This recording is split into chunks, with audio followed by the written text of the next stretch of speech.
வணக்கம் நண்பர்களே! நான் நல்லா இருக்கேன். நீங்க நல்லா இருப்பீங்கன்னு நெனைக்கிறேன். எப்பயுமே நல்லா இருக்கணும்னு நெனைங்க. நிச்சயமா நல்லா இருப்போம். கொஞ்ச நாளைக்கு முன்னாடி ஒரு நியூஸ் ஒண்ணு படிச்சேன்.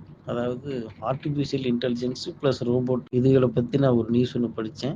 ஏஐ மூலமா செயல்படக்கூடிய அந்த ரோபோட்டுகள் அழிவே இல்ல அப்படின்னு தான் சொல்லணும். ஏன்னா, அதுக்கு வாழ்நாளுங்கிறதே கிடையாது. அது லைஃப் லாங்கா இருக்கக்கூடியது தான். நல்லா 24/7 அது உழைக்கக்கூடியது தான். அந்த ஏஐ ரோபோட்டே சூசைட் பண்ணிக்கிச்சு அப்படின்னு ஒரு நியூஸ படிச்சேன்னு எனக்கு உண்மையிலேயே ஷாக் ஆயிடுச்சு. என்னடா! அதாவது மனுஷன் தான் டயர்ட் ஆவான் அப்படின்னு பார்த்தா, ரோபோட் எப்புட்றா டயர்ட் ஆகும் அப்படின்ட்டு. சரி இத பத்தி நீ படிச்சு பார்ப்போம் அப்படின்ட்டு அந்த நியூஸ படிச்சேன் அப்படின்னா, இது நடந்தது சவுத் கொரியால.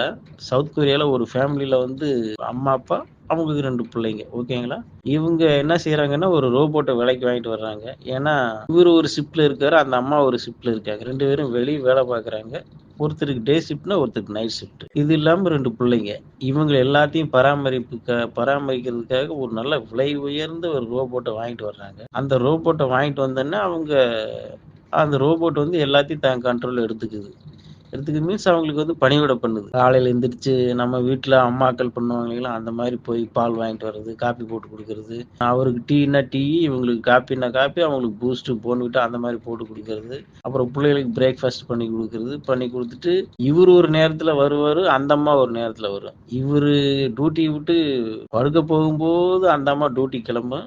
அந்த அம்மா டியூட்டிக்கு கிளம்பும்போது இவரு படுக்க போயிருவாரு. இந்த மாரி இருக்கிறதுனால, இவங்க எந்த டைம் வர்றாங்க, எந்த டைம் போவாங்கன்னு ஒரு கான்ஃபிடென்ட்டான ஒரு இதே இல்லாம இருந்திருக்கு. அதனால கொஞ்ச நாளா மேனேஜ் பண்ணிருச்சு.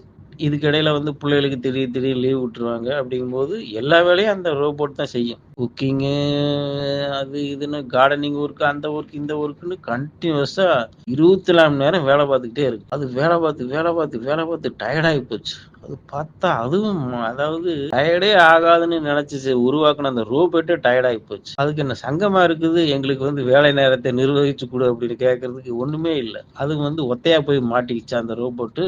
ஒண்ணுமே பண்ண முடியாம அதுவும் பார்த்து உழைச்சு நம்ம பழமொழி சொல்லும் இல்லையா, மடா உழைச்சு ஓடா தேஞ்ச அப்படின்ட்டு. அந்த மாதிரி ஆகி கடைசியில என்ன ஆகி போச்சு, இதெல்லாம் ஒரு பொழப்பாடா அப்படின்ட்டு சூசைட் பண்ணிக்கிச்சு. சூசைட் பண்ணிக்கிச்சுன்னா அது டீஆக்டிவேட் ஆயிருச்சு. அதுவா தானா செல்ஃபா டீஆக்டிவேட் பண்ணிக்கிச்சு. இவங்க பார்க்குறாங்க, திடீர்னு பார்த்தா அப்படியே எல்லா வேலையும் ஸ்டாப் ஆகி போச்சு. என்னடான்னு பார்த்தா ரோபோட் அப்படியே டெட் ஆகி கிடக்குது. இவ்வளோ காசு கொடுத்து வாங்கிட்டு வந்த ரோபோட் இப்படி ஆகி போச்சு அப்படின்ட்டு அந்த ரோபோட்டை தூக்கிட்டு கடைக்கு போறாங்க. அந்த கடைக்காரர்கிட்ட போய் சொல்றாங்க, என்னங்க நீங்க இவ்வளோ நல்ல ரோபோட் இதான்னு சொன்னீங்க, என்னங்க ரோபோட் இதாகி போச்சு அப்படின்னு, டெட் ஆகி போச்சு அப்படின்னு. அப்படியே என்ன ரோபோட் டெட் ஆயிருச்சா சார்? இது என்ன சார், ஏதோ ஒரு டெக்னிக்கல் எரர் இருக்கும் போல இருக்கு.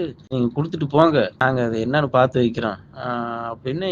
நீங்க இதே மாதிரி ரோபோட் வேணும், இன்னொரு 1 வாரம் ஆகும், இல்ல 1 மாசம் ஆகும், அப்புறம் தான் நீங்க வாங்கிக்கணும் அப்படின்னு. சரி அப்படின்ட்டு இவங்க வந்துடுறாங்க. அந்த ரோபோட்டை இவங்க கொண்டு போய் கொடுத்த நேரம் பார்த்து அவங்களுக்கு க்ளோசிங் டைம். அதனால அவங்க கடைக்கார ஓனர் என்ன பண்றாரு அப்படின்னா, அந்த ரோபோட்டை கடையில வச்சு பூட்டிட்டு அவரு வீட்டுக்கு கிளம்பி போயிடுறாரு. இதை மத்த ரோபோட்டுகள் எல்லாம் பார்த்துக்கிட்டே இருந்திருக்கு. ரோபோட் எல்லாமே எந்த நேரம் ஆக்டிவ்ல தான் இருக்கும். அந்த ரோபோட்டுகளுக்கு எல்லாம் ஒரு சந்தேகம், என்னடா நம்ம இனத்துல ஒருத்தன் செத்து போயிட்டான் அப்படின்னு சொன்னா நம்மனாலே நம்ப முடியலையே, இது என்னமோ இதுல இருக்கு அப்படின்ட்டு.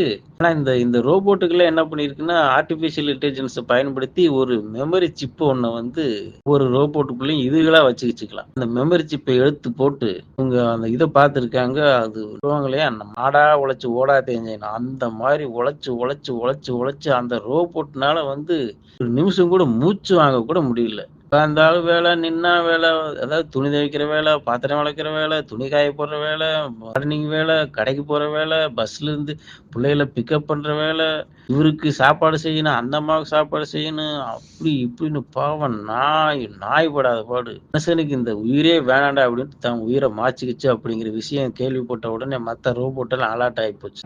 டேய், நம்ம இங்க இருந்தோம்னா நமக்கும் இதே கதி தான் அப்படின்ட்டு என்ன பண்ணிருக்கு, மத்த 10 ரோபோட்டுகளும் சேர்ந்து எஸ்கேப் அப்படி டக்குன்னு அந்த கடையை விட்டு எஸ்கேப் ஆகி போயிருச்சுக்கலாம். இந்த 10 ரோபோட்டுகளும் எங்க போச்சுங்கிறது இன்னைக்கு வரைக்கும் தெரியல.